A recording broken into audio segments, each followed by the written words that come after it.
So, a warm welcome from my side to this parallel session on the issue of governance in the Smart Specialisation Strategies, but from the perspective of the practitioner. We will listen in this session to the stories of those who are basically dealing on a daily basis with these complicated questions on how to involve the industry, how to involve the research organization in a shared vision of the future. Governance is about who does what. And this is, the question that we want to tackle this afternoon. How can we make sure that all the stakeholders who are involved in the regional innovation system, the industry, the SMEs, the research organization, the clusters, if there is a cluster policy in the given context that we are talking about, how can we make sure that they are all on board? We have heard a lot of this concept of smart specialization, which is a process of economic transformation, quite a challenge. And in order to achieve this, all these relevant stakeholders have to be on board. We will start first, so we have a very nice panel with regional agencies, regional authorities, national authorities as well, but we will start with the first introduction by Adrian Healy, who is from the Cardiff University, and Adrian is also a coordinator of the Smart Spec project, an FP7 project who has been analyzing basically the smart specialization strategy in several EU regions. Please, Adrian, the floor is yours. Thank you very much. We need to leave time for discussion and debate. I don't think we want to just listen to four of us for a whole hour at that stage. So I'll try to be quite short. This isn't a view of a practitioner. This is a view of an academic looking at what practitioners do, the challenges that they face. We don't have the answers at the moment, but we do have quite a lot of questions. Perhaps my colleagues who speak afterwards may give some idea as to some of the answers at that point as well. As we said, we're leading a project on smart specialization, looking at how the concept works in practice. It's been introduced rather quickly, and so there's quite a lot of challenges facing it, as I'm sure that you all know. Governance is one of those major challenges which faces the implementation of smart specialization. You'll all know and be familiar with the guide, I'm sure, on research and innovation strategies for smart specialization. In talking about governance, it talks about the importance of making tough choices, the importance of critical mass, the significance of collaborative leadership. It asks regions to ensure participation and ownership in the process, what we were just hearing at the moment. It talks about a tripartite model, this notion of the triple helix, but also it talks about the quadruple helix as well. Not just firms, universities, public sector, but also involving civil society within the governance process. It argues that we should involve national and regional level actors. It says that actually a governance process should be interactive, should be regionally driven, should be based around consensus. All fine words. It reads very well in that respect. These are all good sentiments. Equally, the guide also suggests that we move beyond what it calls the traditional actors, to involve new parties in the governance process. It says that we should try to involve different levels of government from the regional through to the national level. Actually, it asks for quite a lot at the end of the day when you're trying to bring all these things together. And when you read the guide in a bit more detail, a lot of the focus is upon the structures that might be put in place to enable this governance approach to be taken. It talks about a dedicated steering group or management team, a knowledge leadership group, or as they call it, a mirror group as well, about the significance of involving thematic or project-specific working groups in order to bring more parties to the table, to be involved in the governance arrangements.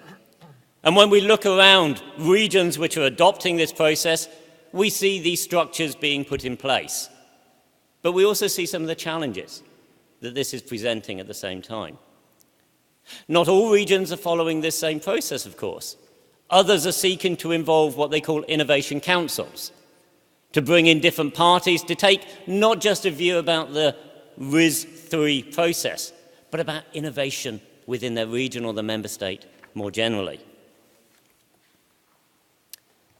One other aspect of governance, though, that the guidance put out by the Commission and the Smart Specialisation platform talks about is the role of leadership. Something which is often overlooked when we think about governance, but which is actually possibly fundamental to having a strong governance structure and a strong governance culture as well.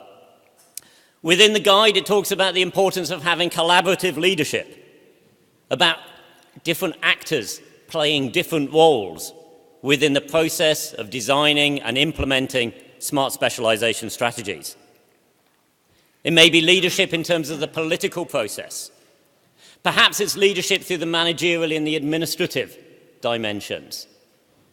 Often it's about the leadership of the intellectual ideas, the knowledge base within the region. This is important because different organisations and different individuals can bring different skills and capacities to the governance process. It's also important, though, because it can develop a sense of ownership of the process, that we are part of this movement that we're engaging in. In developing this collaborative leadership model, the Commission and others suggest that this would lead to a more connected region, bringing parties together who are able to engage with each other, to discuss and to take forward new ideas. But as we know, developing these connections is hard work. We need individuals who can span the boundaries, the silos between different knowledge groups, between different departments, between different institutions. When we read the guide in this way, it doesn't seem like this is really rocket science. Yes, there are some challenges, but if we can put this in place, it will probably work. But when we look around the regions, we find that there are a lot more challenges out there, and that perhaps we need to think of governance in a wider sense than the administrative governance that this presumes at this stage. In a sense, what I want to talk about here for the next 10 minutes are the emerging considerations that we see in terms of the application of the smart specialisation principle within regions. There are 5 key points here. Firstly, the role of traditional government and public administration. Secondly, what is the capacity which is available for governance within a place? What's the appropriate representation upon governance bodies? And how do they make decisions? How do they make choices between different aspects and different possibilities? What is the role that governance and leadership should play in regional transformation and economic growth? And finally, to touch upon the messy world of reality. I'm going to talk about these very briefly. It's about a minute on each one, unfortunately, at this stage, but it will give you a flavour of some of the things that are coming forward from our work. Firstly, what about the role of the state?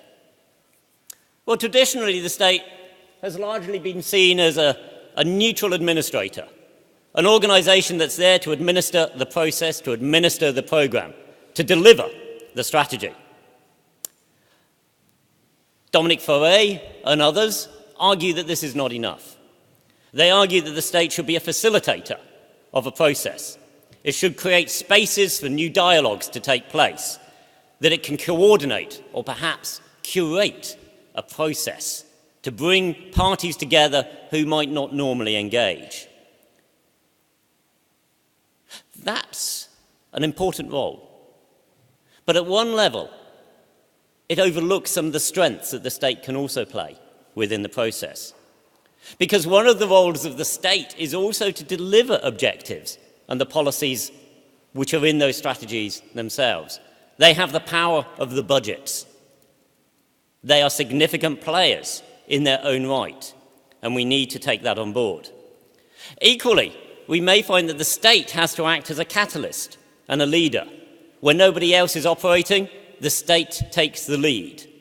That's an important role the state can play. Equally, we know well now that the state is a much more active participant in the process than just acting as a catalyst. It's an innovator in its own right, or it ought to be. Through the power of purchase, through its purchasing opportunities, through its procurement policies, the state can be more entrepreneurial in the way that it acts. Professor Mazzucato talks about the entrepreneurial state. She slightly underestimates the challenges there. But equally, we begin to see that there is an increasingly complex role that we're asking state actors to play within the innovation process. This has huge implications for the skills and the capacities of the state and its actors to enable this smart specialization process to go forward. And in terms of the governance process, we ought to be remembering these different roles of the state in the way that we are acting around a governance structure. It's not just about program design, it's not just about program implementation, it's also about what we do on the ground as an active actor. It's not just about the capacity of the state, though. There are other things which are important here. One of the questions we keep coming up against is the credibility of the state within a particular region or member state at that stage. The credibility of the state in terms of whether it is seen as being a fair, reasonable partner. The credibility of the state in terms of whether companies see it as having credibility as a governance actor from there as well. And what we see is that credibility has to be earned through past activities, by demonstrating its proficiency, demonstrating its credibility. Similarly, often we assume that companies have the capacity to engage within a governance structure. They have the capacity in terms of their knowledge, their resources, the time. They have a capacity in terms of the trust that is held within the system. These are capacities which have to be developed and evolve over time. They should not be taken for granted, and in many of our less favoured regions, they are not necessarily in large supply at the current time. We equally find challenges around the role of universities and the responsibilities that they are given or wish to take. Are they a technical partner providing data? Are they an active partner in terms of taking part in programs and projects? Or are they a governance partner in terms of shaping the design and the strategy which is going forward at that time? The capacity of other parties is also a challenge. We see that universities are strongly involved in governance arrangements, companies are being involved, but perhaps we should think about other parties as well, from civil society, for example, non-governmental organisations at that stage. These are parties which tend not to be involved in smart specialisation governance strategies. But if we do have the capacity of the state, and we have the wider capacity of the region, the credibility, the trust, the willingness to engage, that's not the only challenge. We then have challenges of who represents whom. And I'm sure many of you will be very familiar with this problem. When we sit on a governance committee within smart specialisation, we're often wearing, as we call it, two hats. It's this dual leadership role. Am I representing my organisation, or am I representing the region at this time? That is not just a question for myself, but it's also a question of how I am perceived by others externally. Am I seen to simply be seeking my own benefit, to be rent-seeking as we term it in economics? Or am I seen to be acting for the interests of the region as a whole, putting aside the interests of my company, or putting aside the interests of my university? These are very real challenges on the ground. It raises questions as who is an accepted representative of industry, for example. Is it the manager of the largest firm, or those who are most willing to engage? How do we ensure that smaller parties within the process have a voice at the table as well? Because one of the things that we have seen through the smart specialisation process is a rapid increase in the number of organisations involved. This is a very good thing. More stakeholder involvement, more choices, more decisions to be taken. That actually is a problem. Because we need to have good mechanisms for making those decisions. When we have more choices, it often makes the decision-making process harder, rather than easier. And finally on this one, this is a big challenge for many of the public sector, particularly politicians, is a question of democratic accountability. Should we be giving governance responsibility to organisations which are not elected, who are not accountable to their public? This is a moral and philosophical question in many ways, but it is one that affects many politicians. Personally, I think that governance role does work by involving more parties, but you should not give choices over funding decisions in that respect. It's about guiding rather than deciding being the critical element of that. So if these are the challenges, what's the new role of governance and leadership that we would highlight? Well, sorry for the slightly academic language at this stage. There are two different types of governance. One which is very kind of directional, the purpose-led approach, what we call purposive, can't pronounce it at the moment. It's very directed. This is where the steering groups come in. This is where the managing authorities come in. This is where the innovation councils come in. We make a decision, this is what we're trying to do. We're governing the process. The other one is a bit more spontaneous. Perhaps a richer dimension. This is about an emergent direction, a governance of those who are involved in the process at the time. Not with just one leader, but with many leaders involved in the process.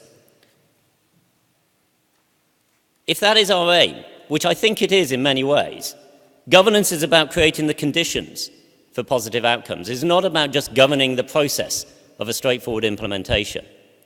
We need to move away from the idea of governance simply about being a structure and a process, to thinking about how governance builds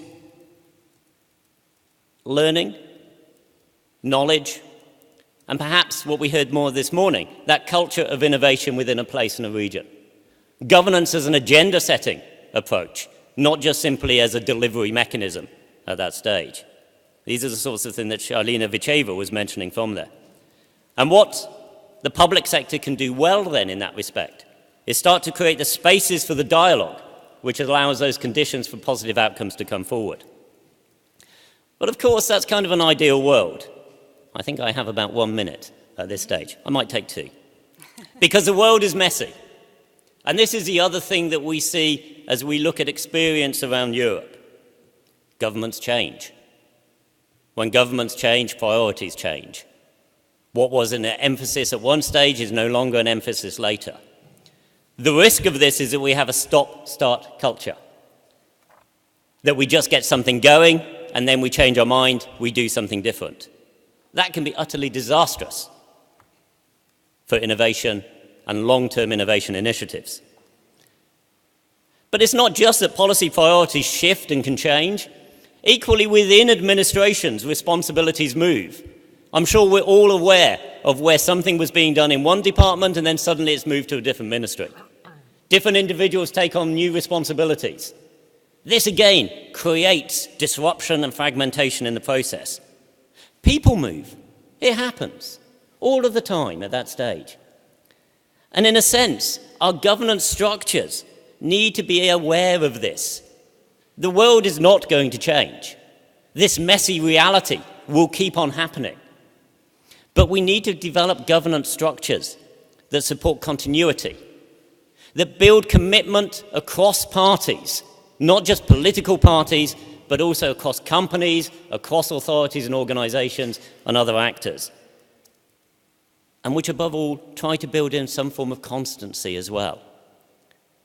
Now, being an academic, I say that's a good thing, but not too much certainty, because we want disruption in there occasionally as well. One of the risks that we find in some structures is that they become fossilised. This is the way we do it, this is the way we did it, this is the way we will keep on doing it. But it's wrong. So we have to find ways of making sure that change can happen. I've just been given this is your time, so I will come on to the lessons. And we just like to leave you with 8 points. We can't overlook the power of the past and the context in which we're operating at the moment. The past shapes what we can do. We should not assume that all regions in Europe are the same and can put in place the same governance structure with the same level of sophistication in an immediate point in time. We shouldn't be looking for one leader. We look for distributed leadership because that provides continuity. Distributed leadership is where at one point a university is leading, the next 5 years the public sector is leading, and then actually a major company takes over. But they're working towards a shared, commonly held agenda. So there is continuity. Collective leadership does provide breadth of knowledge and also a balance of power. So we are fully supportive of that. At the end of the day, though, individual will and individual commitment is much more significant than the structures that we put in place. So we need to build the conditions for that.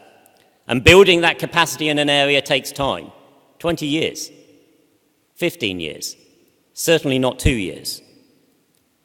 3 key points at the end. If money drives the process, then good outcomes are actually very rare. We have to want to do this because it's important, and money has to be the way of doing it rather than the aim and the outcome. And in doing so, and this is a challenge perhaps to those who are looking for monitoring and evaluation, learning and cultural change are significant outcomes in their own right. They are perhaps more important at times than some of the more numerical outputs that we look for. But at the moment, that learning and cultural change is often happening by default rather than design. And as a final point, we find that multi-level governance within governance structures tends to be the exception rather than the norm. And finding ways of bringing more parties together without just adding to the weight of partners is a real challenge from all of this. So we find lots of positive things which are going on, but we also see that there is room for further development, to understand the processes a little better, and to start to think about how governance shapes learning outcomes, not just innovation outcomes. Thank you.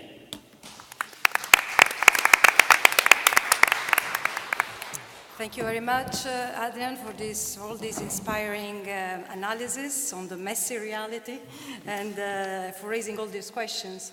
Now it's really time for the practitioner to speak out. Please, Elisabetta Maini, she's an economist and she comes from Emilia Romagna region in Italy.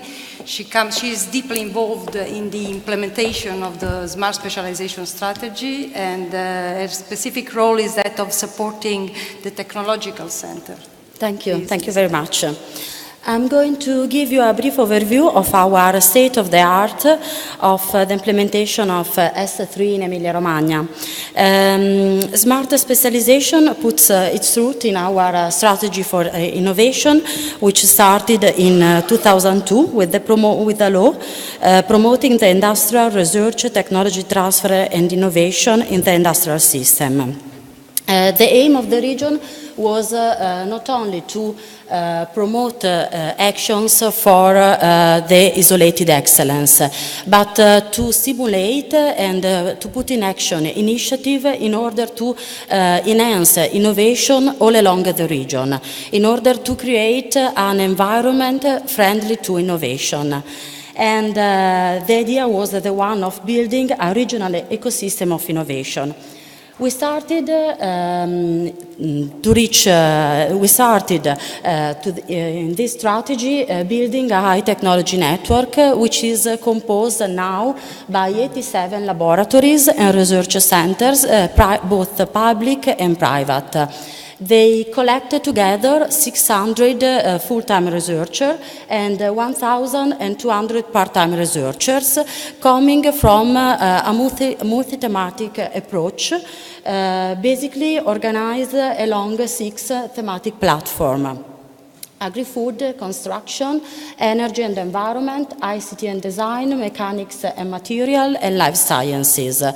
All these human research has been put together in 10 technopoles, which are the places where the research is done, where equipment and facilities are collected, and companies can go there and have in both time equipment, facilities, and researcher coming from multidisciplinary competencies. From these roots started our work on smart specialization. The approach of Emilia-Romagna has been to look at SMART as an opportunity to reinforce and innovate our existing clusters, not considering them as mature cluster, but as a cluster with a high potential of increasing technology. In the both time, we found out also the opportunity of stimulating emerging one, the cluster with a high potential of innovation and employment. Smart specialization has represented for us also an opportunity to sustain the evolution of the industrial system in general toward a higher capacity to manage the material aspect of the value chain and also to help the value chain to reach the market. The process of selection of priority has been characterized by a mixed approach, both top-down and bottom-up. Top-down because from the regional level we identified two main groups of priorities.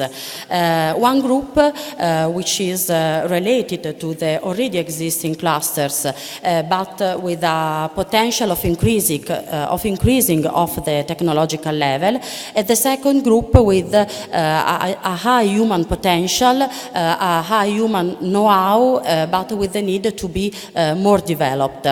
From this top-down phase, we shift to a bottom-up approach because we launch a call in order to involve people coming from research world, mainly coming from the high technology network laboratories, people coming from enterprises and companies, and also expert on these themes. People were organized among 8 groups, 5 per each cluster identified, plus 3 concerning new materials, sustainability and ICT. We involved in total 116 persons who work deeply on the big priorities identified, identifying specific technological trajectories. So where this cluster could go in order to develop technology, in order to reach the market as soon as possible. The result was a 5-position paper that we presented in a general forum to the public, and this 5-position paper has been discussed also on a web forum. So we really open our participation public process to the general public. Participation is also a key issue in the actual phase, which is for us the setting up of the monitoring system. The monitoring system will be organized through 6 forums. The forum will have, each of these forums will have one priorities, has a thematic, so agro-food, building, mechanics, health and wellness, cultural and creative industry, and innovation on services, which is transversal to the other thematics. We will open this forum. We will invite, of course, again, researchers, professors, companies and enterprises, representative of industry association, people who are interested in these themes, and they will work deeply on the monitoring system. Starting, of course, from the analysis of the data that we already have provided by the national system, but this is only the first level because much work has to be done concerning the creation of new data, collection of new data, so realization of surveys, analysis, probably also peer review. The forum are an important tool in general because they will help us also to have our eyes open to the territory in order to understand new innovators who are coming up. We know that innovation is rapidly changing, actors are rapidly changing, so the forum will help us with this scouting of innovation and supporting the entrepreneur discovery process. The forum will be used together with all the monitoring mechanism, also in order to keep our smart document alive. Because from the feedback we will receive from the forum, we will have the opportunity to revise and redirect the strategy if it is requested and suggested by the forum. The governance in general is managed by the region with a different department, the Department for Industry, where I belong to, but also in cooperation with the Department for Health, for Agriculture, for Training, and there is also a strong cooperation with the in-house company of the region, in particular with Acer, which is the company supporting the region in its policies of innovation, technology transfer and research. So I did this slide to summarize our approach to monitoring, which is open, participated and integrated, and which is supposed to be as really important in order to go on with our strategy. We have to underline that monitoring, it is not an easy process. It is quite difficult also because it is different from the monitoring asset we have used in the previous programming period. So it is really changing our view of seeing indicators, of analyzing the change that we are trying to realize with the smart specialization. We have set up the mechanism, we are going to implement it. We have also asked for support from of the smart specialization platform, because we think that especially on this issue is very important cooperation and a dialogue between regions.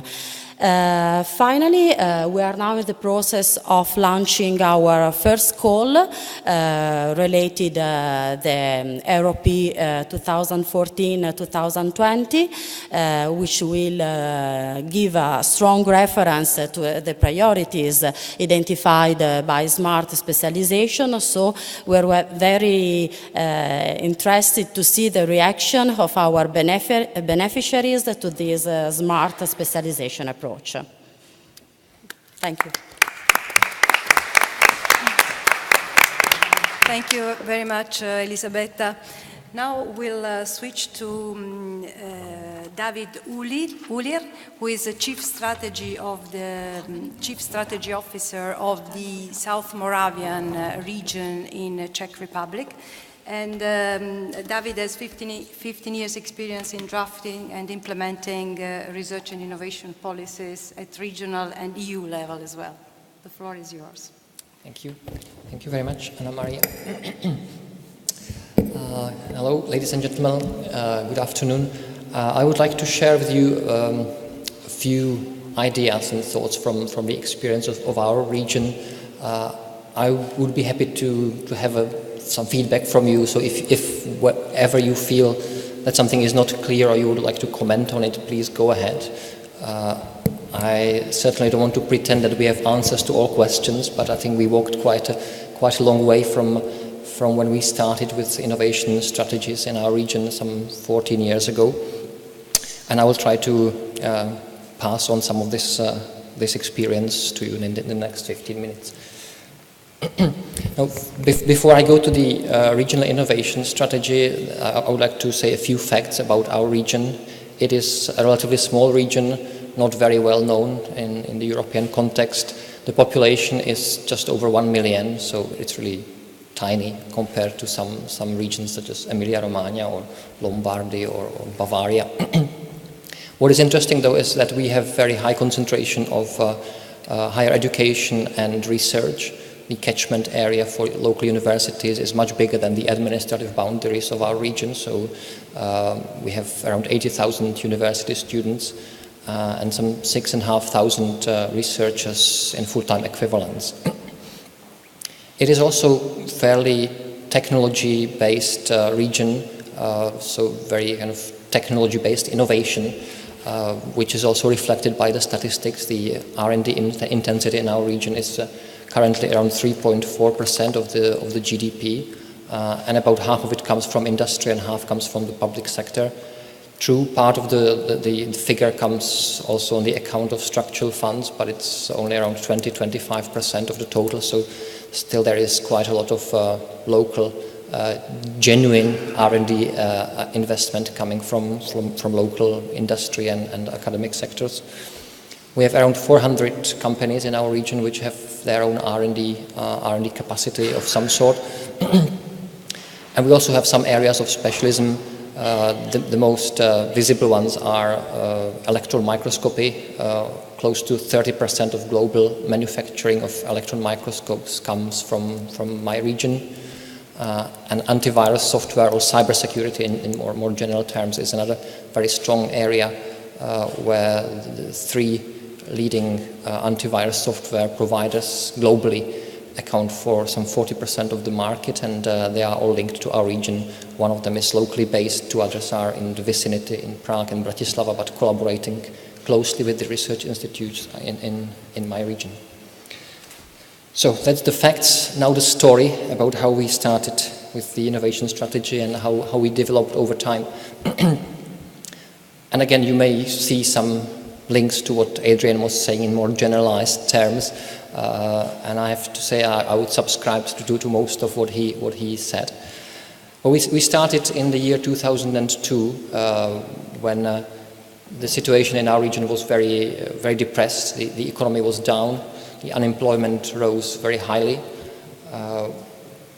And there was a lucky coincidence that at the same time we were working on an international project whose objective was to launch a regional innovation strategy in our region. It was a project funded from pre-accession funds. The Czech Republic was not an EU member at that time.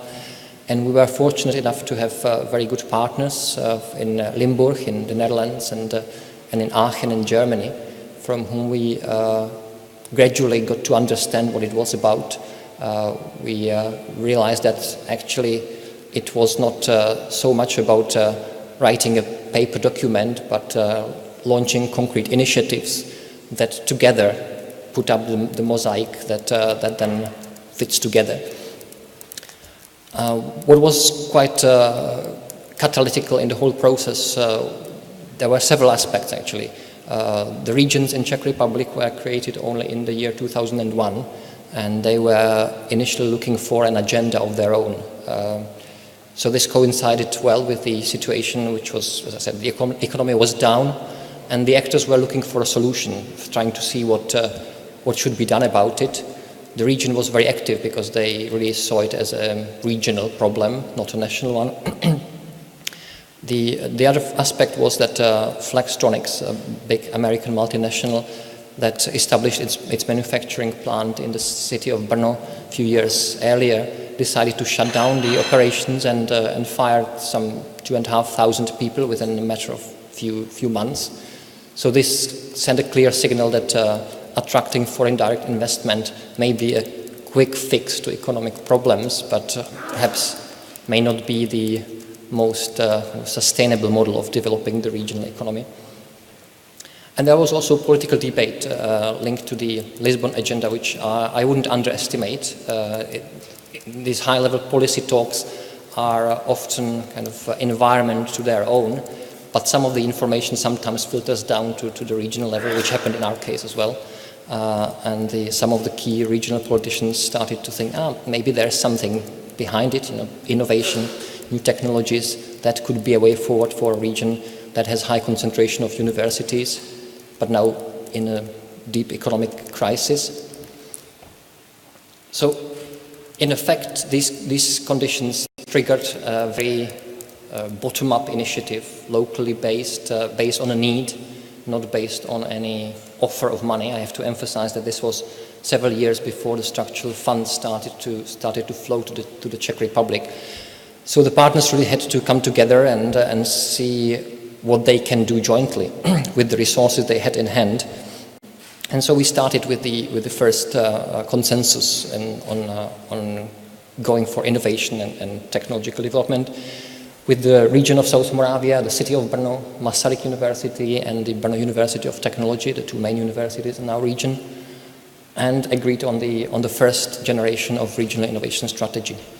The first project of the strategy was to set up a dedicated agency, which is JIC, where I currently work. But there were other projects in the pipeline. Of course, things took longer than we initially thought they would, but gradually they started to crystallize. They were subsequently boosted also by the fact that structural funds were available a few years later. Now, if I look at the regional innovation strategy in our region in retrospect, it looks something like this. You know, we had 3 generations so far. The first one I already mentioned. Does it work? No. And we started really with supporting startups. That was the initial plan. That we try to diversify the economy by creating local, autochthonous companies that will not move away so easily. That will use the local human potential of students and scientists, and will create well-paid, lasting jobs. There was from the beginning also a recognition that this is a very long-term process, which I think is not always the case when you are talking to policymakers. We were fortunate enough to find crucial patrons in the political environment at the regional level who really identified with the vision and the ambition, and they really kind of made a strong case for this, saying, you know, if this works in Maastricht, if this works in Aachen, why it shouldn't work in Brno? It's a city of a comparable size. But as time went by, there was an increased recognition that startups is just one element of the whole system, that we have to look after the quality of research, to have enough original ideas that can be a fertile ground for new companies. And we have to nurture human resources in research as well. So with the subsequent generation, the second one, a sister agency of ours was created that takes care specifically of human resources for research and innovation, providing grants to talented students from the age of 15, trying to attract them to scientific careers, providing grants to researchers coming from abroad to locate in our region, and similar things. And also the discussion about upgrading research infrastructure started at that time. It coincided in time with the structural funds, so the local initiative in our region was also critical in convincing the national level that a very substantial part of structural funds should be dedicated to R&D, which happened subsequently, and our region was one of the major beneficiaries of this. As time went by, we started to realize that to have a real impact on the regional economy, we have to go beyond the startups. We have to work with companies that are out there in the region, that have always been there, but perhaps they are not sufficiently innovative. They don't have a very ambitious strategy to go international, etc. So we embarked on this as well in the third generation of RIS. And we always try to combine the available resources from different pots. So much of the funding comes from the region, that's the top logo, but we also used structural funds, mostly for hard investment, because the overhead of using structural funds for soft measures tends to be so high that it often doesn't pay off the effort is just too high. The city of Brno is covering part of the activities as well. We also use the framework program as a source of funding for some of the activities. Here are a few examples of the results. I mean, they are just a few. It's not an exhaustive list. To give you an idea of the sources, there are some actions funded from structural funds. The startup program that we run has been supported by new buildings that we use for the incubation. Not so much for this, well, to some extent the support services for startups are also funded from structural funds, but mostly from the local sources from the region.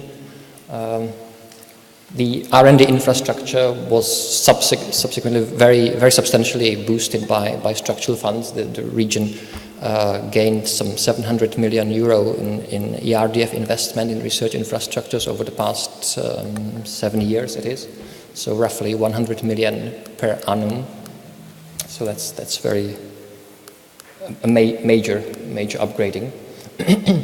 I already mentioned the program attracting scientists to our region from abroad, which was funded partly by the region, partly by FP7 through the co-fund scheme. And we also had a program of innovation vouchers for the past 6 years that was funded by or still is being funded by the city of Brno. I also mentioned that the programs for talented students that have been in operation for 6 years now, I think. What is also a very important result of these activities is the ability to create a consensus. And I think I mentioned that already.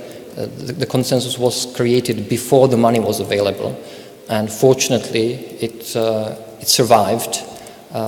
Something which we don't see in other regions that tried to launch similar strategies later on at a point when the money was already available and the agreement was much harder because everyone wanted to have their own project, their own stake in the game. And this process was repeated several times. For example, CETEC, the Central European Institute of Technology, which is the biggest ERDF-funded research infrastructure in our region, worth more than 200 million euros. This is a project that is based on a partnership between 6 research institutes. It took about 3 years to agree on the layout of the project, and another 7 years to implement it, so to say. But again, it was based on the same layout of partners who were there at the beginning and who kind of learned how to collaborate.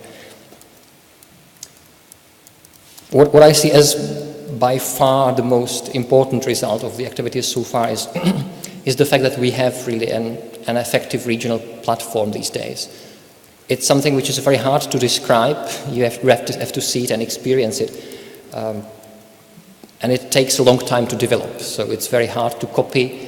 It's very much based on personal network and the commitment of people, things that Adrian was talking about. But we really see that this starts to pay back after the 12 years or 13 years of work. It helps us to create higher awareness of innovation and its importance across the region, across all sectors, public, private, the academic world as well. And it also very much improves the connectivity of the network in the region. The fact that people know each other, they meet regularly, the information is passed on quickly. These are all things that allow the system to be responsive to new opportunities. Now, where we are now, I spoke about the past generations. The current 4th generation has been relabeled as Smart Specialisation Strategy,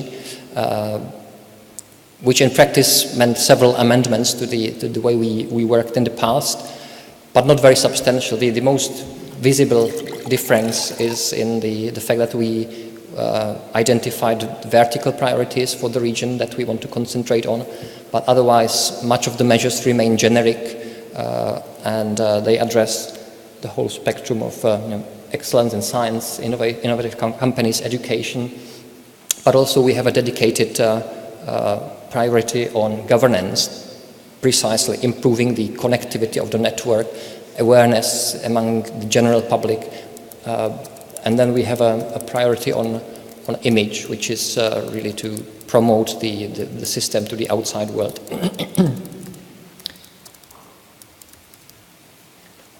Talking about governance, this is this schematic way of showing how things are organized in our region.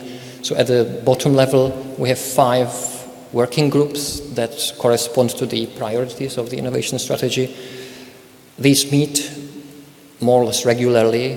It varies from topic to topic. Some are meeting very frequently as the need is. Some are meeting less frequently. Their aim is to identify pressing problems in the region, propose solutions, identify new initiatives or ideas, and discuss them and coordinate between the partners in the region, which is also important. The outcomes of the working groups are then transferred through the risk management unit, which is based at JIC in my agency, and we have people responsible for the individual working groups.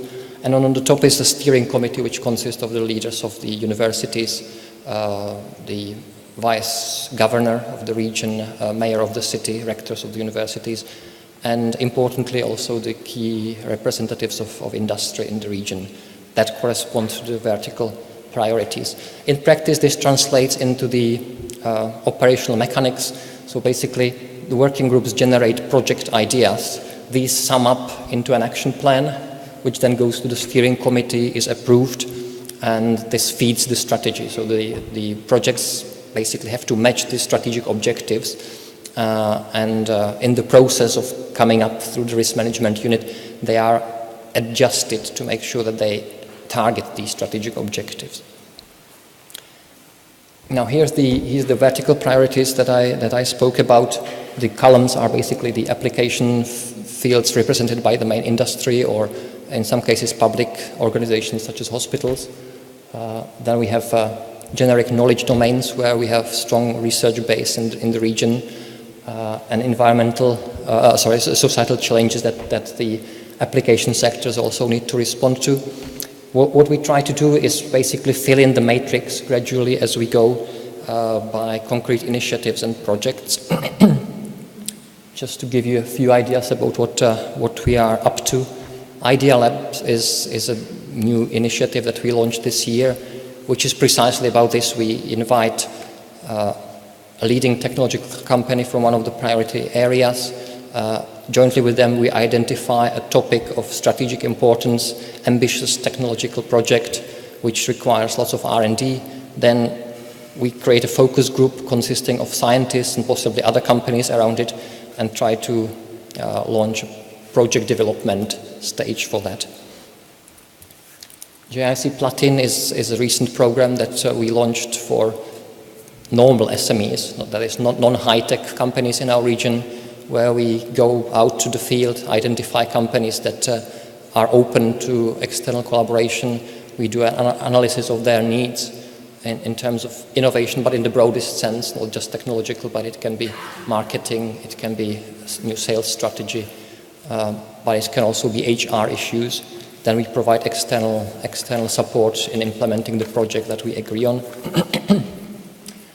These are Platin is a generic project. It is not vertically prioritized. SOMOPRO, it's a third generation of the program to attract scientists to our region, but in the new generation we go for thematic approach, so we address specific research domains which are relevant for the innovation strategy. We have been running an accelerator for startups for 6 years now. Again, we try to make it more focusing on Internet of Things and cybersecurity as priority fields for our region. And a few other examples of projects. If you are interested, I can talk for a long time about them. Now, the lessons learned, and again, I'll be overlapping a little bit with what Adrian was talking about. I think these things are not possible without a strong and stable political commitment, and of course the money that comes with that. We are fortunate enough in our region to have that and to maintain this despite the changing political color of the leadership at the city and the region. The important thing is also that we have been able to modulate the distributed leadership thanks to the fact that there is a number of actors involved. It's the city, it's the region, it's the universities. People change, but they don't change all at the same time in all institutions, and that keeps the stability.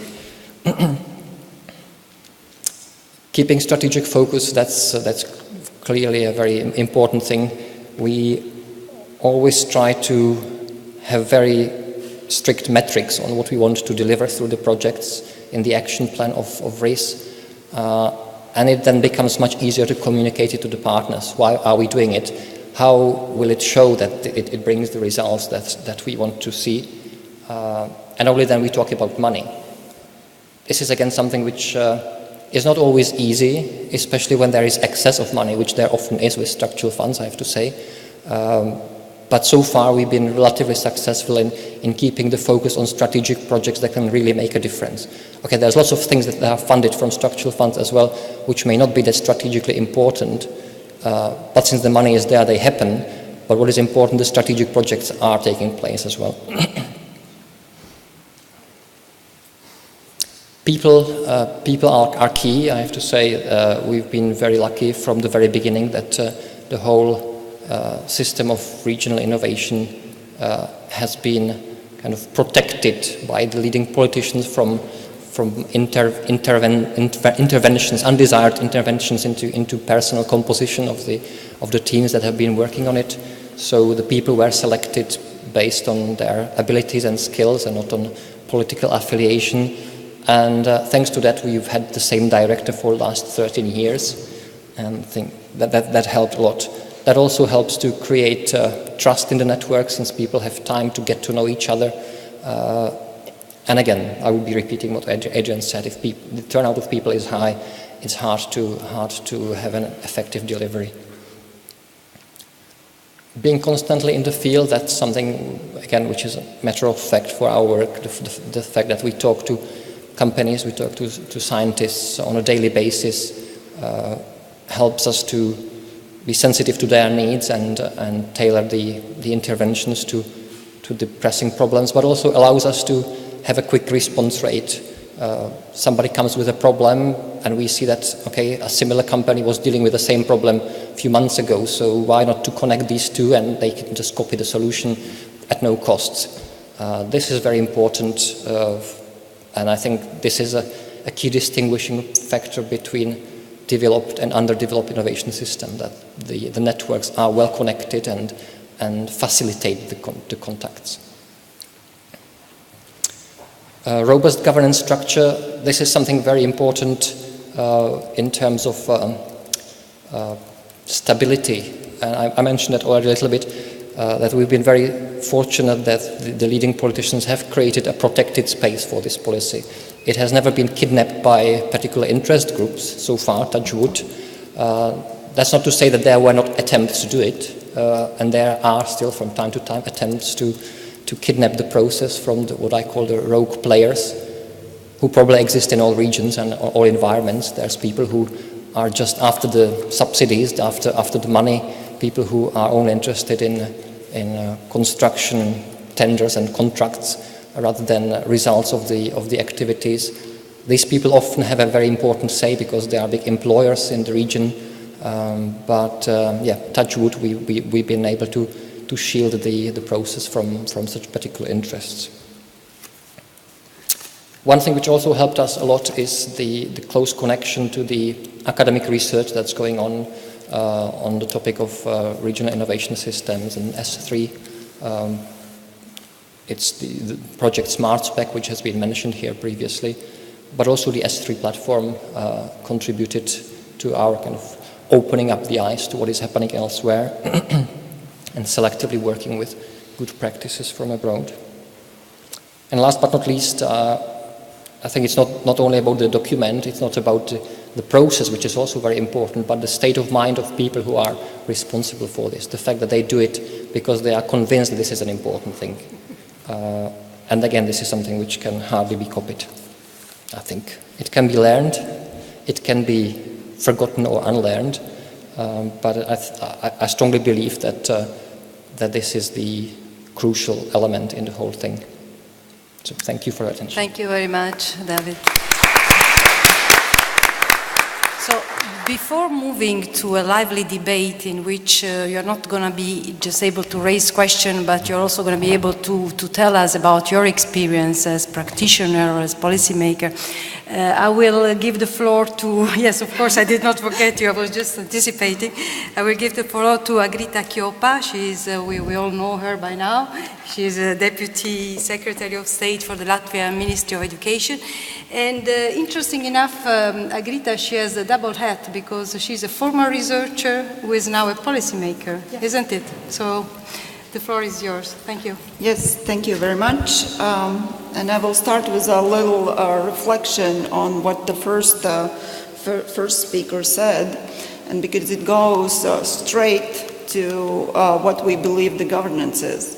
The first speaker said that with the Smart Specialization Strategies, we are in a very uncomfortable place because the world is messy and there's little guidance of what to do. On our terms, this is great.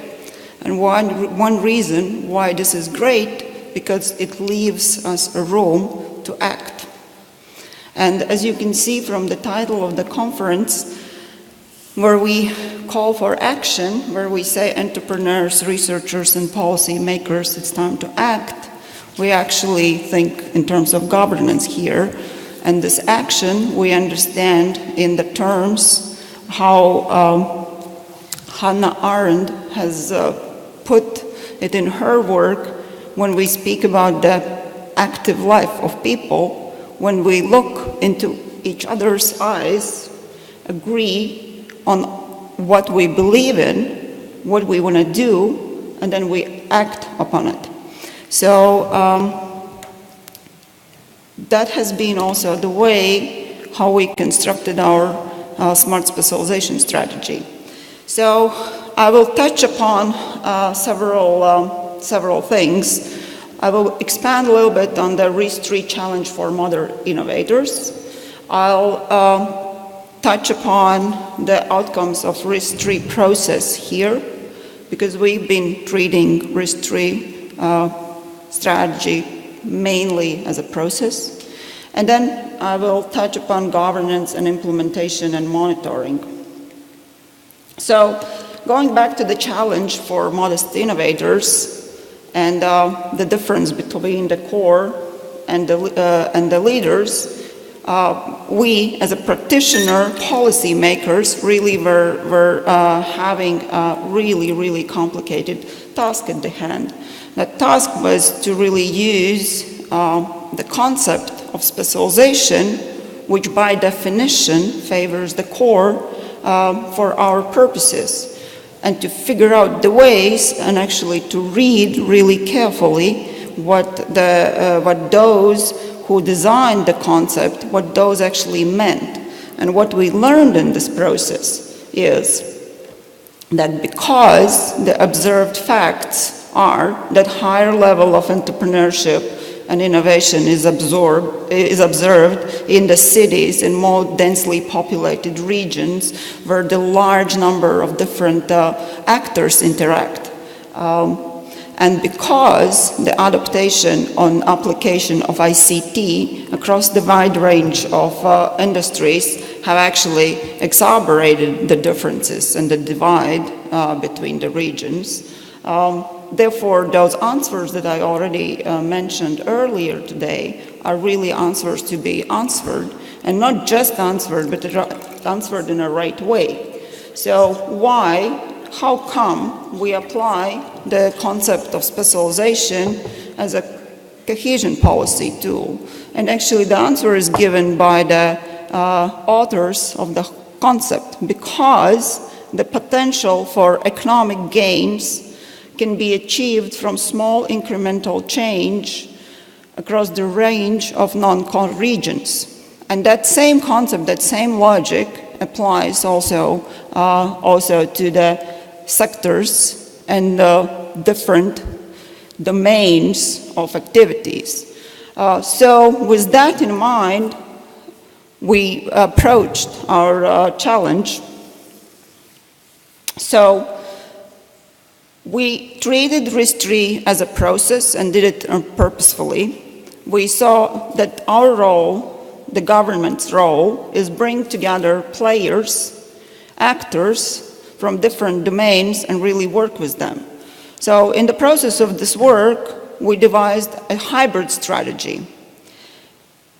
A hybrid strategy in a sense that it puts forward both diversification and specialization.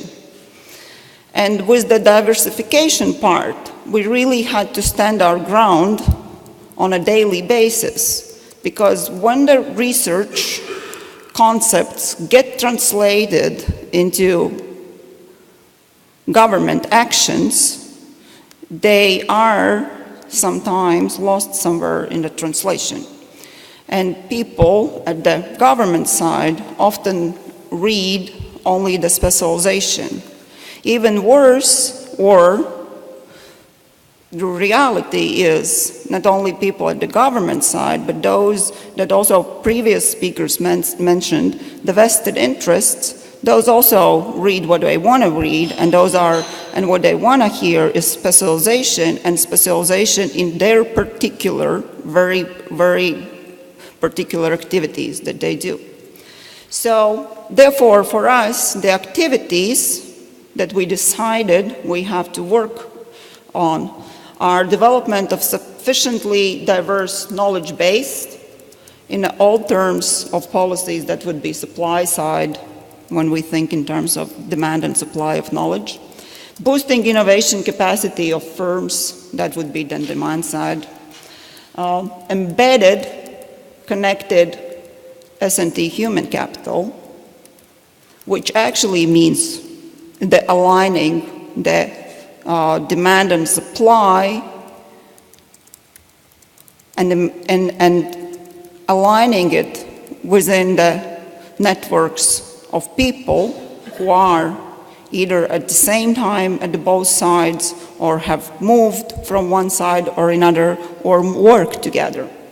So, and also another place where we have to put in activities is removing obstacles and providing support for productive innovation system. So, how does our smart specialization strategy look, our hybrid strategy that targets both diversification and specialization? So we put as a target for us, as an aim, a transformation of economy towards higher added value, productivity, and more effective use of resources. We say that our objective is increase innovation capacity and create such innovation system that perpetuates itself and promotes the growth itself, which is quite a challenge given that our institutions are not that old. We are a country of some 25 years of experience in building institutions, which is not a lot. So the directions of transformation are the structural changes of production and export in traditional sectors, and those sectors are such as the forestry, as the food production, and all the industries that traditionally have been strong here.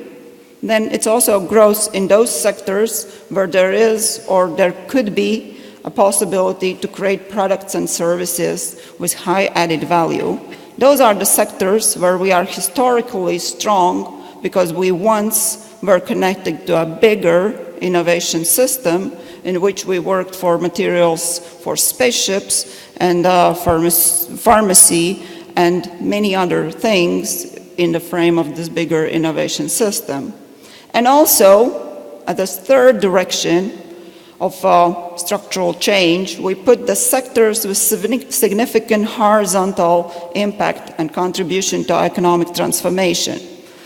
If initially, when we worked on it, which was 2 years ago, we thought in terms of ICT and energy, now we have expanded our understanding also to basic science, also to philosophy, also to creativity and creative industries. So, because all those things, to different degree, at different times, and for different reasons are also important. We set 7 priorities for ourselves. It is high added value products, and again, we want to bring our economy up. It's productive innovation system, by which we understand also the institutions at the very basic level, which means the way how we conduct the business, the rules how we decide about which projects are funded and which are not, the way how we decide what is excellent and what is not.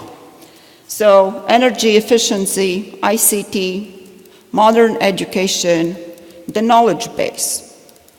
A knowledge base such that feeds our economy and supplies the 5 specialization areas with sufficient knowledge, which is embedded in our human capital, which in turn is embedded in our economy and globally connected.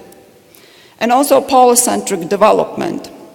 We put the polycentric development on a table for several reasons, because all the agglomeration is a natural tendency which we, as policymakers, have a job to counteract, to fix the market failure with policies that allow also the peripheries to live and to develop and to grow, and to find new ways to be productive.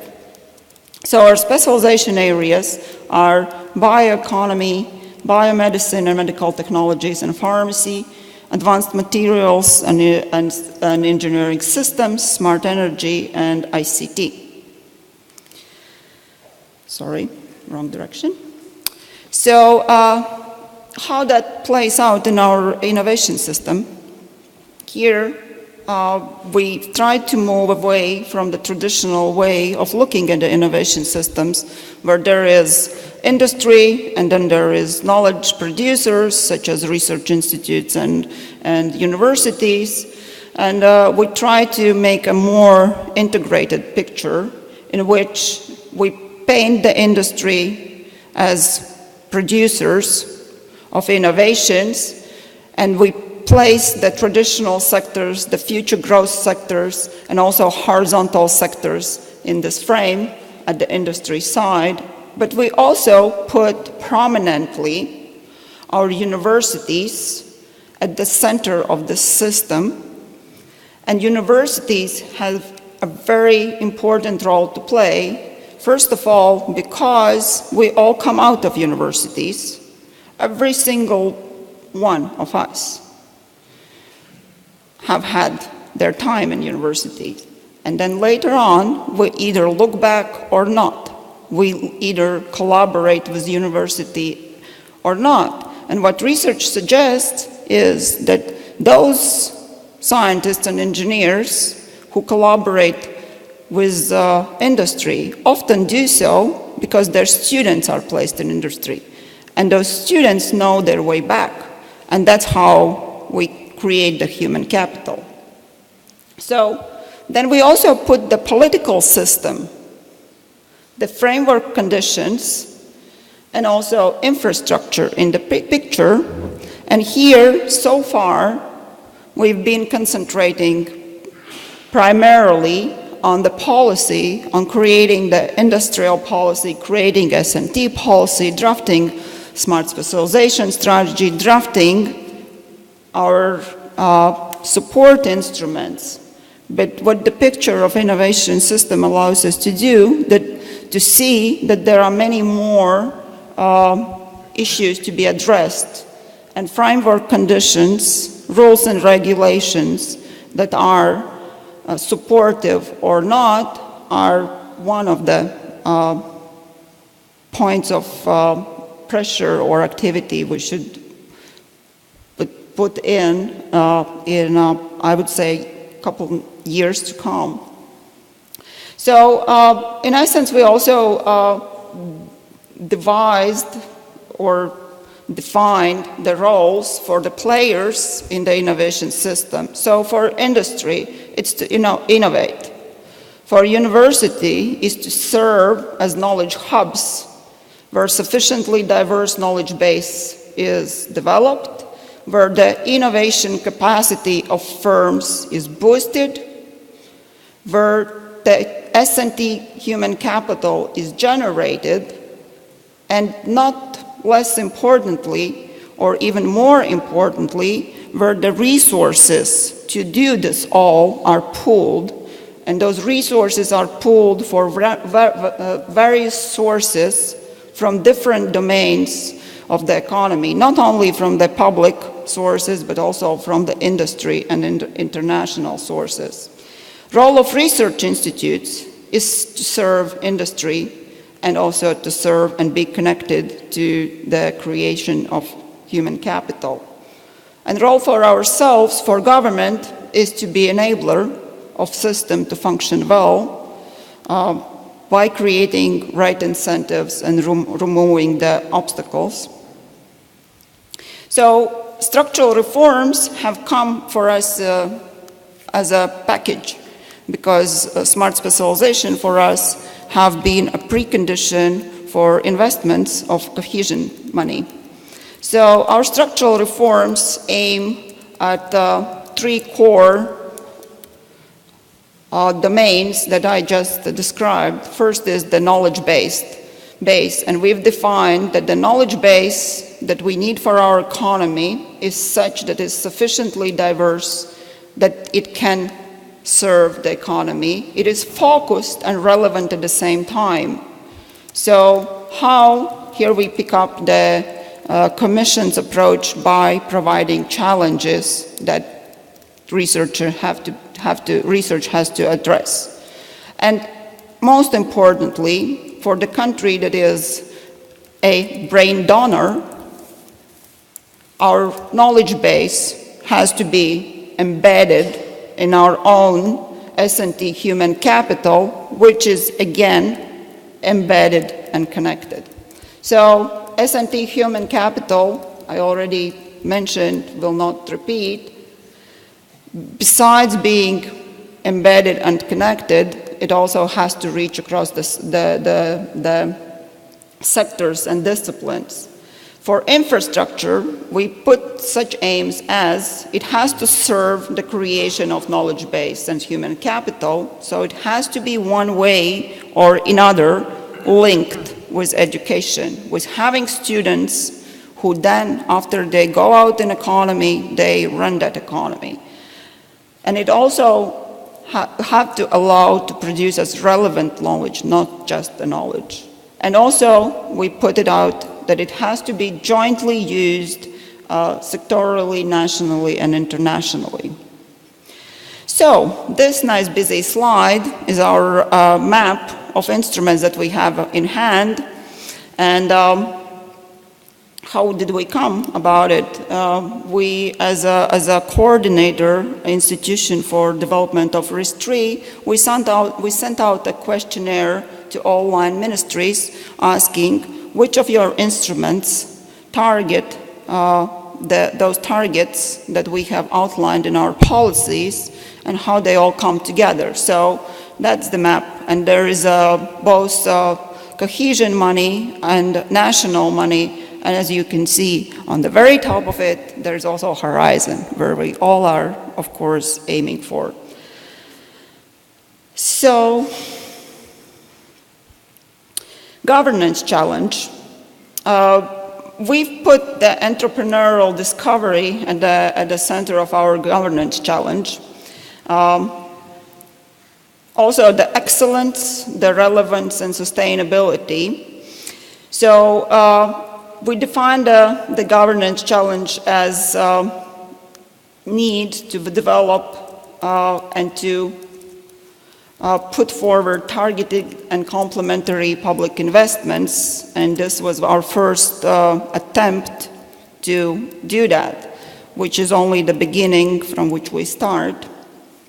Then new funding mechanisms with right incentives is another challenge for us. That is something we are working on right now as we are developing our programs of investments and trying to find those right incentives that will allow us all together as an economy to work towards higher added value. We are looking for the ways how to work in those targets in every single instrument we have at hand. And then also a monitoring, formative evaluation, and an analytical capacity. It's kind of traditional that when we start programming and put out instruments, we don't really want to bother ourselves with evaluation. That will come sometimes later. 5, 1? 2. Okay. So here is another busy slide which sums it all up. how we go about it, but I will probably stop on just 2 slides. First of all, we have developed a system of monitoring in which we cascade our goals and link them together with the goals that are outlined that we have to reach with the program goals. And then we also assign responsibilities for the agencies and ministries to work with those goals and to monitor attainment. But, and we use, not to reinvent the wheel, we use the frame that is given to us by European Union scoreboard. Why? Because it's there, it's understandable, and it's already discussed.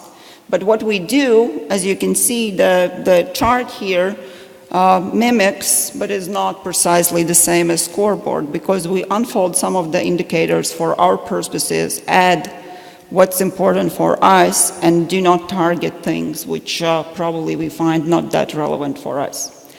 So skip the goals, but you see that it's all there, we've done it. And the institutions, and I would love to stop for the last half of a minute here.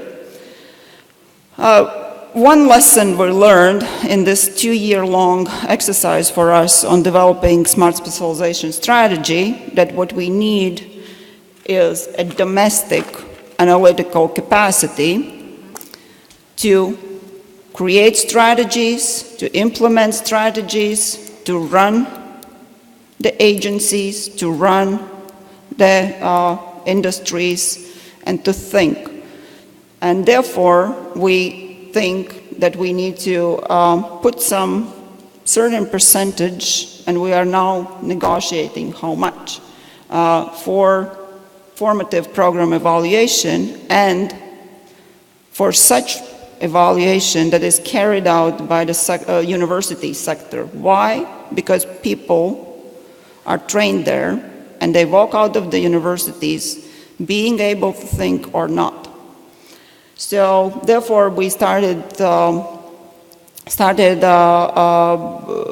conversations about establishing a Center for Strategic Innovation Studies in one of the major universities. We'll see who will pick up the challenge. We also are negotiating how to best use the technical assistance and to use it for yes, this exercise, which is cascading the goals down from the top, where we put the strategic visions, to every single program and indicator we do at the bottom, and also vice versa, so to run the system. Thank you. Thank you very much, Adrian. Thank you very much, and I think now it's time for sharing experiences. So I would like to invite you, the public, the audience, to share your experiences, your practices, not only to ask questions, but of course questions are also welcome to our panel speakers. Anyone who would like to start? It's obviously all very easy in that case. So.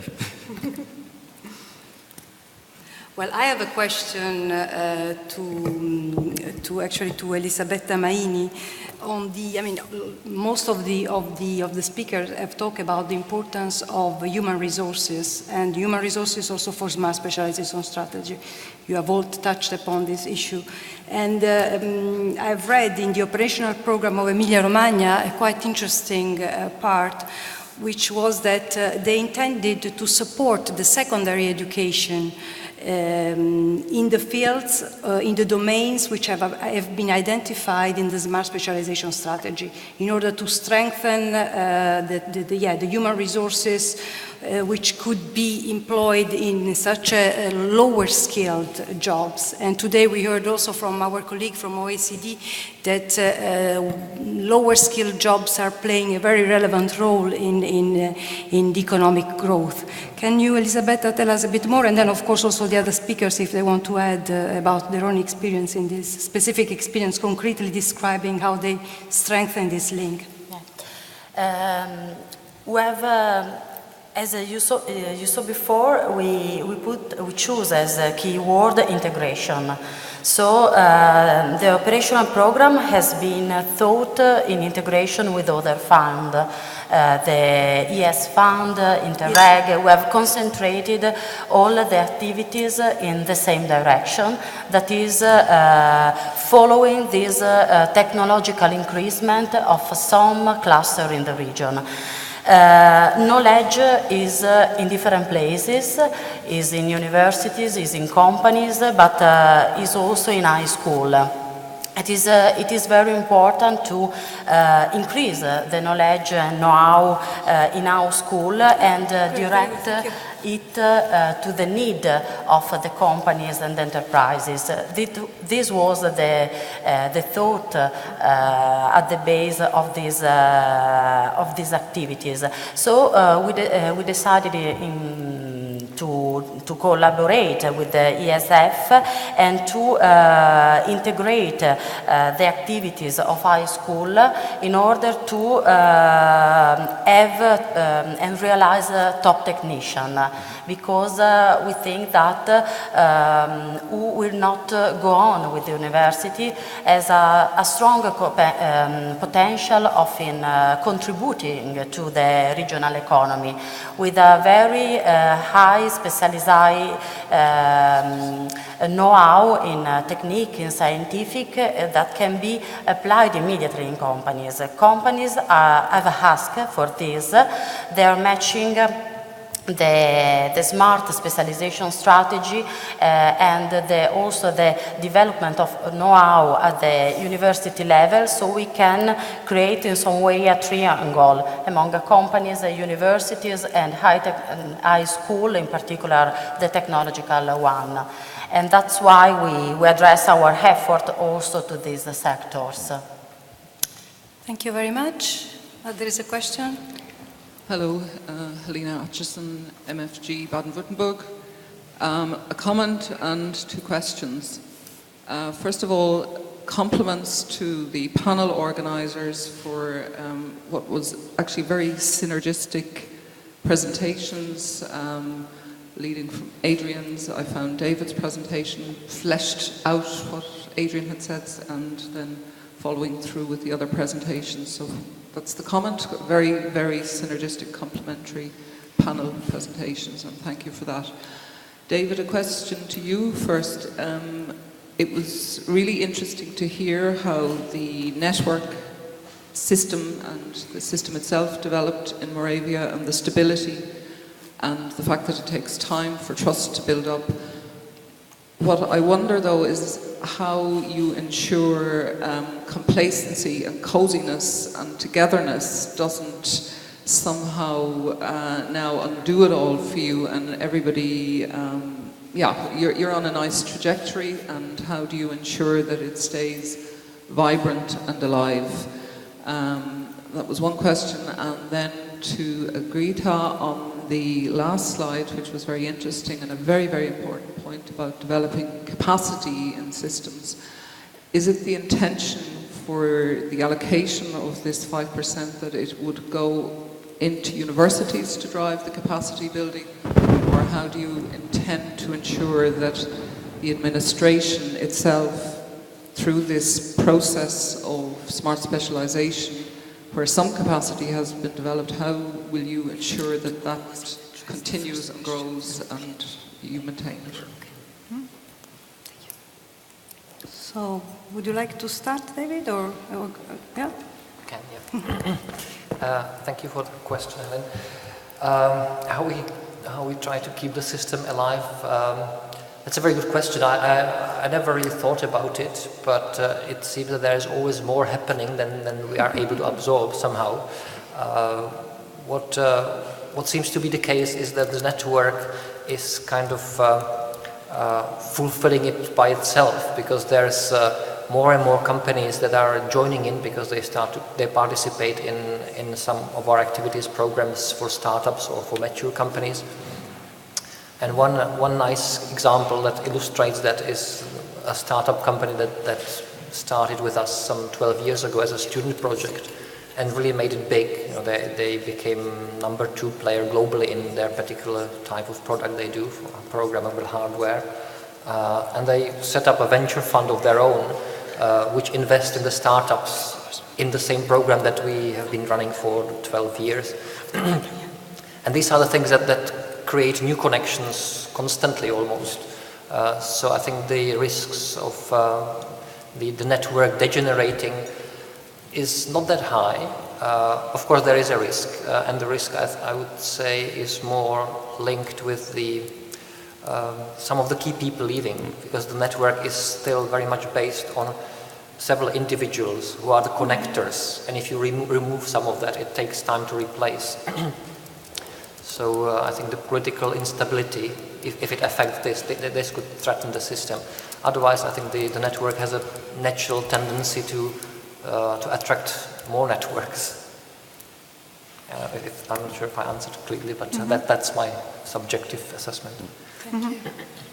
Yeah, about the universities, well, ideally what we would like to see is, as an outcome of that process, that there are researchers, teams of researchers, that we can take on board when we start the programs, who do the baseline, then follow out the program, then feed their observations in the program, allows by that supplying enough facts the program to change, and then at the end again, or as we go, supplying the facts and allowing us to change the programs. So for that, what we think we need to identify people who are interested, who are capable of doing research, and there are few. I mean, interested, we're a small country and the community is not that big, but you always can identify individuals. We also see that we need to have a study program around those people, be that masters or doctoral, but that study program should be probably a very specific, such that involves data literacy, an ability to analyze data and produce data. These seem probably like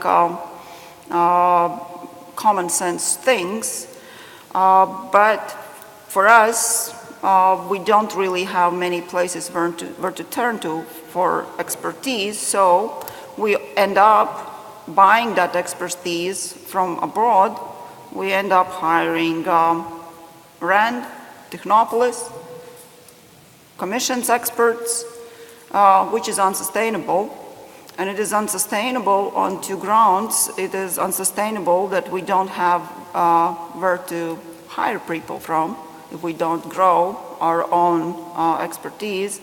And then also, if we don't do anything now, then nothing will change also in 5 years. In 5 years or 10 years, there still will not be that expertise in place.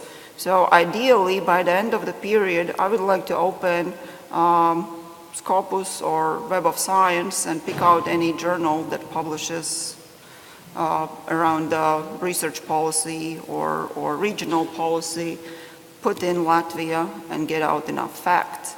So, and be able to use those facts for my work.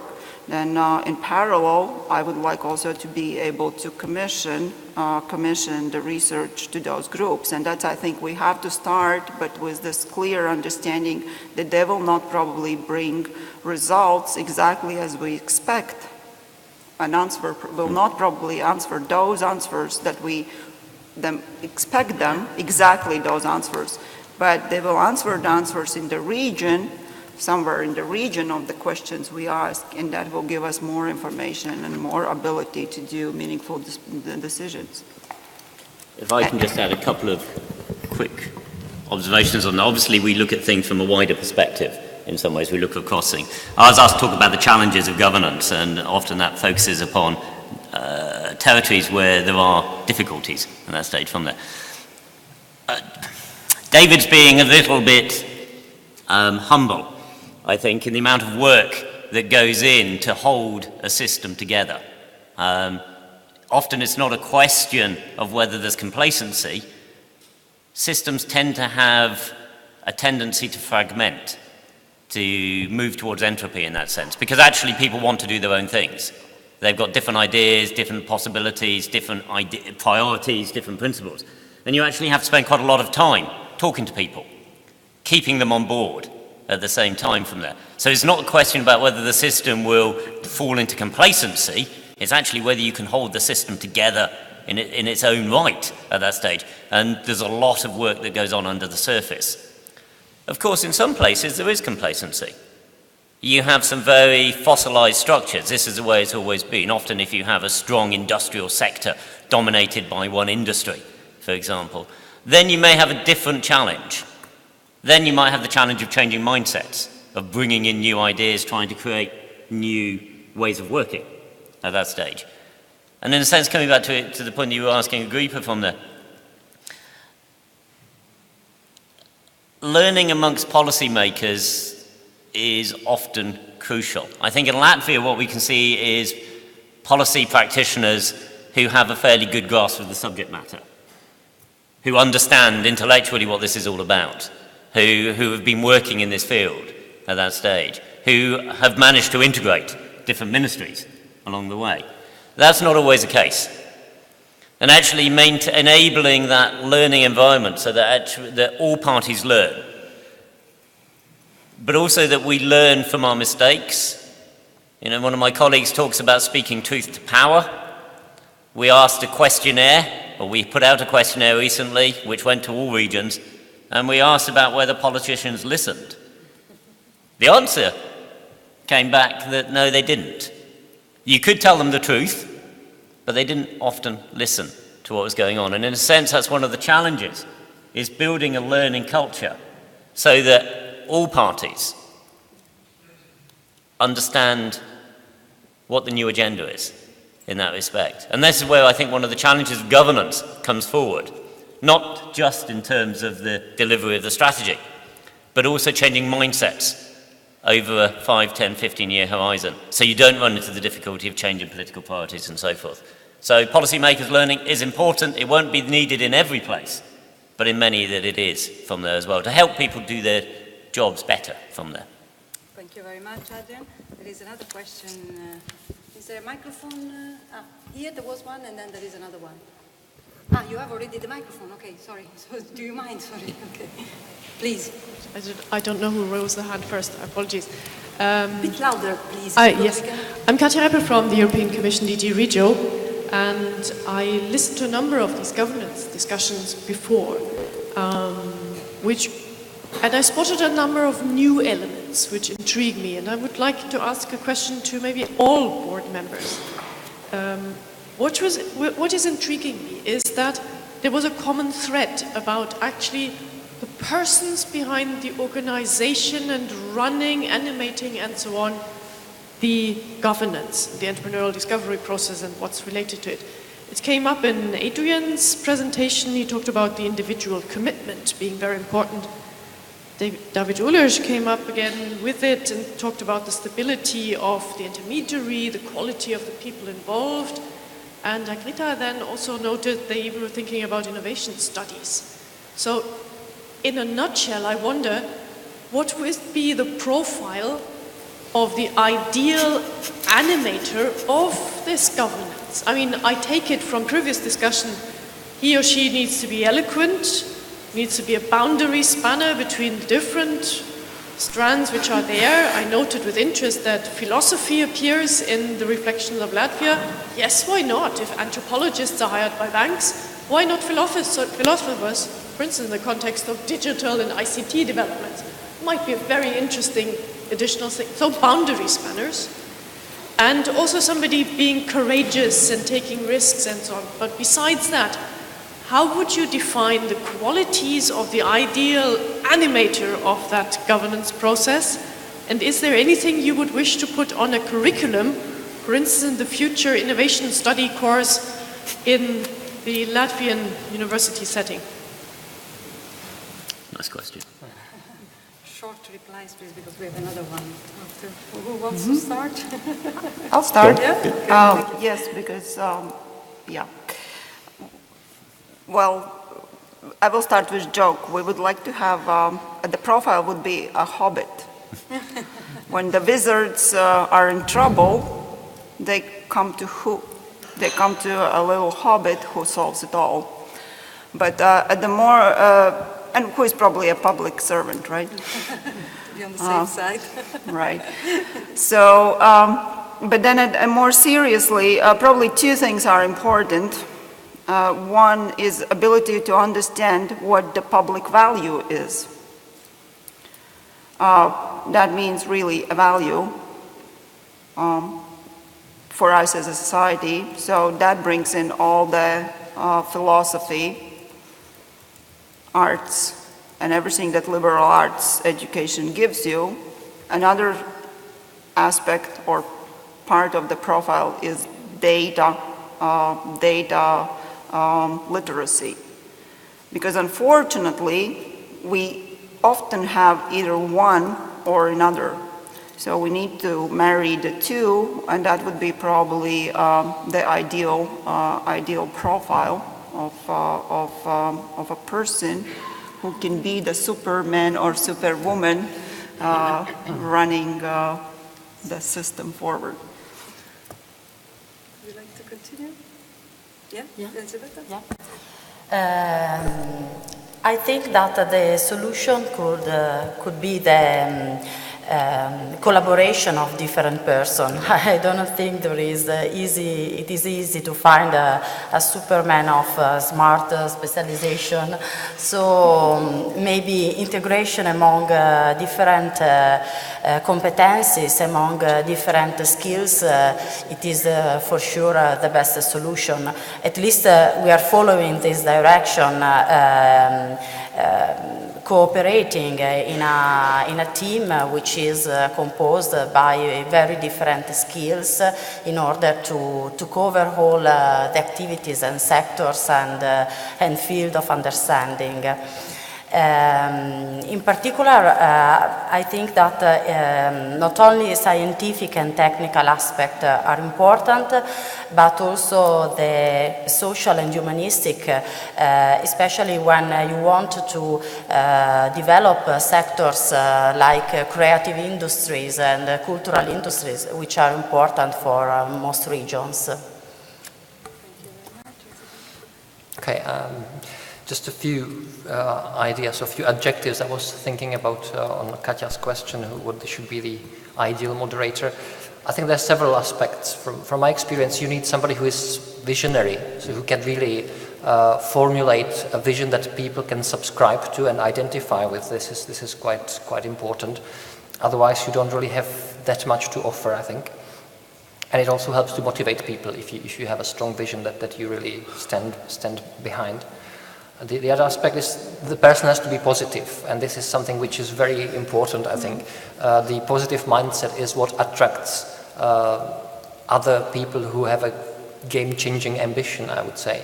And we see that quite often, especially over the last years. I mean, we started off 12 years ago on the kind of public-public partnership, and it took a number of years before the private sector got involved, because they really had to see that the promises are then being delivered.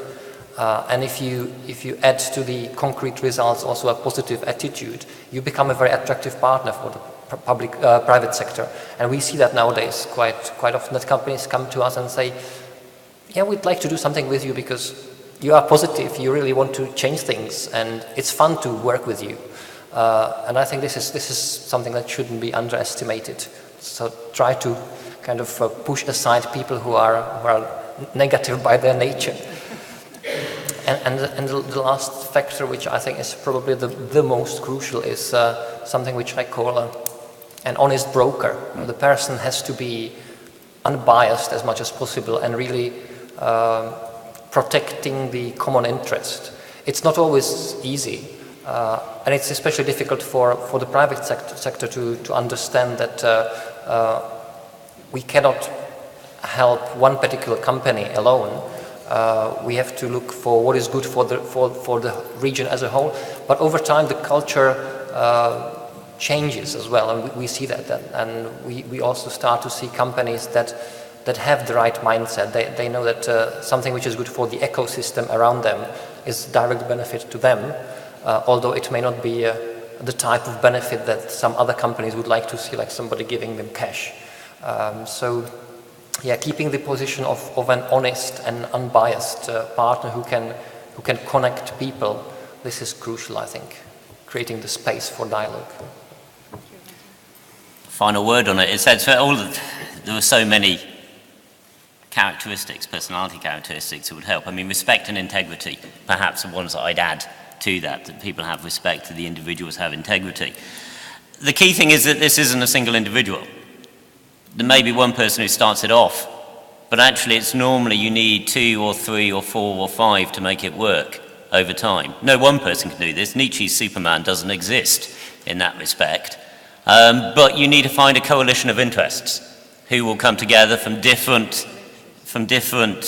areas. And sometimes those will be found from different areas in the public sector, because as David said, the private sector is not actually quite ready to engage at this stage, for whatever reason. But they will come on board over time when you build up your credibility as a partner within the process. Really, this is about team building. And you could look at a whole series of psychological profiling about what you need in different parts for different teams to make these things work. But when we separate it out, as I did based upon the beginning bit, and say, well, you know, some political leadership, some intellectual leadership, some managerial leadership, that's pretty false. Really, you're looking for people that can bring different elements together. And it doesn't matter whether they came from a regional development agency or a private company or the university. We see these examples everywhere of different individuals from different institutions. Their common traits are the ones that we've just heard about: enthusiasm, motivation, respect, integrity, positive attitudes, a vision for the future, and the ability to mobilize others. That may be what you need to put in your curriculum. Thanks. Thank you very much. We have another question here. Hello, I'm Jordi Garcia from Barcelona. I work in Prisma. It's a consulting company helping regions to develop their history, and also we make already the first edition of a training course specialized on history. I explained the case of Catalonia, the region of Barcelona. They just today has launched a call of one thing that they say, communities, history communities, that they are led by the companies and the clusters. And the second big instrument is the territorial specialization plans that are led by local governments. So my question is, yesterday I was talking with the public universities in Catalonia. They say, where are we? They have not counted on us. And the Catalan government says that it's because the universities are not demand-driven, demand-oriented. So they wanted that firms decide the priorities and the domains, the specialization areas. So where is the role in this governance for the universities?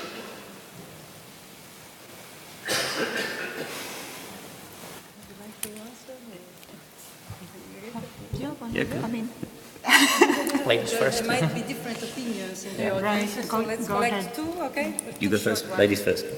All right, I'll take it. Well, we had that who is the most important discussion here as well. And it was there, you know, firms are demand, they decide, universities are supply, they listen and then supply. So our answer has been, that's not the case. We have to connect the two. You know, when you build the bridge, it either matches in the middle or not. So both are important, and because universities really do create those firms. People, before they became entrepreneurs, they were in a school. And for that reason, I mean, I'm simplifying, of course, and for that reason, for us, we listen to both. And if we go back to the question, what is the role in a university, in the governance? The way we think how we are going to govern the whole smart specialization strategy from now on, we will use those specialization areas as platforms for discussions in which we will bring, hopefully, around the table, whole ecosystem that inhabits, well, that lives in that specific, inhabits the specific specialization area. We've done it already. We've started with that and we continue that. We bring around the table representatives from the firms, from the universities, from research institutes, from different agencies. And we discuss with those representatives all our instruments. We've discussed our program, operational program, before it was called final. We are discussing now our postdoc instrument, our research instrument. Next instrument we're putting out is governance instrument to enhance the capability to govern institutions by institutions themselves, and so on and so on. So we're planning to use this tool really. And we are also planning to run the reports that we ourselves are going to produce on the outputs, outcomes, impacts of our activities through those platforms where, again, we have people around the table. But probably more importantly for universities is to ask all the relevant questions in their research. If I may. David, go on. Yeah, just add a few comments. I think the answer to the question is it depends how broad your smart specialization strategy is. And that's also linked to how much money you have to actually deliver it. I think there are cases where the smart specialization strategy is restricted to kind of technological understanding of innovation, and then you probably have the research organizations more on the side of those who provide the solutions to problems defined by the application sector. But if you have a wider approach to smart specialization, you include the societal challenges, issues such as aging population or climate change, then the role of universities is different. Then they are really the one who sets the agenda as well as provides the solutions for the public sector. So I think it really depends on the type of approach you have. Naturally, the situation is different in Latvia, where it's very much linked with the package of structural funds, and the amount of money is big, and you are covering lots of topics. And it's different in our case, where we are actually doing the strategy without having structural funds under control. It's done at a national level, and we formulate what we want. Sometimes we go to the national level for structural funds funding, sometimes we do it locally, but we tend to keep it more down to earth and see practical economic effects of what we are doing. And that's different, really. From a more general perspective, and far be it for me to comment on a particular region, it sounds very surprising. Not to involve a university is fundamentally problematic. You know that answer. You didn't need to ask that question in that way. But if it's a case that the university doesn't have the capacity or the expertise to engage within the fields which have been identified in a strategy development process, I don't know the strategy, so I can't comment, then I might be asking a different question, which is, okay, if they can't engage at the moment, how do we make sure that they are able to engage in 5 or 6 years' time? So again, I'd be looking for mechanisms to enable that. What you've described around those RIS3 communities, Geordie, is not an entrepreneurial search and discovery process. It's pretty much a business as usual, as somebody else suggested. Thank you very much. There's nobody from Catalonia here, is there? Any other questions?